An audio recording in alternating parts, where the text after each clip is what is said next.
আজ হবে ভোলা মাছের ঝাল। এই দেখো এখানে কেটে মা ভোলা মাছটা নিয়েছে। আমি কড়াইতে তেলটা দিয়ে দিচ্ছি। এবার এতে দিয়ে দিচ্ছি হলুদ গুঁড়ো, তাই বড় মতন পেটি ফেটি অনেক কিছুই হয়েছে। মাছগুলোই নুন হলুদ ভালোভাবে মাখানো হয়ে গেছে। কড়াতে তেলটা গরম হয়ে গেছে, তাই মাছগুলো একটা একটা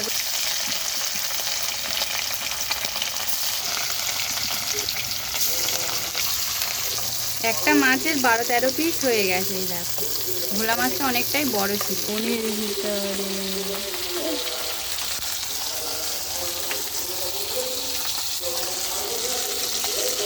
মাছগুলোর এক পিঠ হয়ে গেছে, দেখো আরেক পিঠ উল্টে পাল্টে ভেজে নিচ্ছে।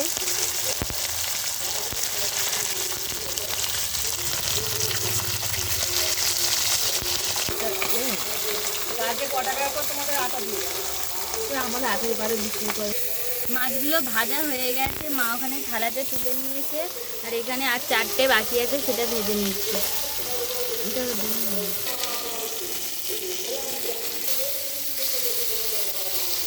কড়াতে তেল দিয়ে টমেটো আর পেঁয়াজ কুচিগুলো ছেড়ে দিয়েছে।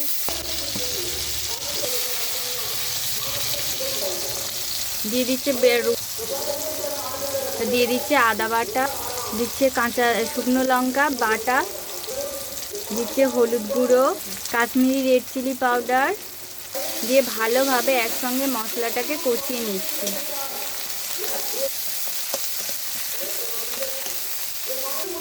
মশলাটা কষানো হয়ে গেছে। এখানে আলুটা আগে থাকতে একটু সিদ্ধ করে নিয়েছিল, সেই সিদ্ধ আলুটা দিয়ে দিল।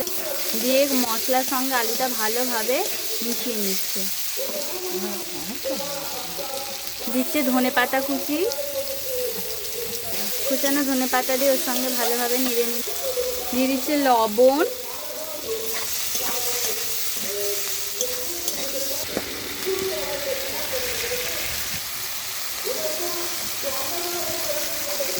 দেখো মশলা থেকে তেলটা ছেড়ে গেছে, কষানোটা কমপ্লিট।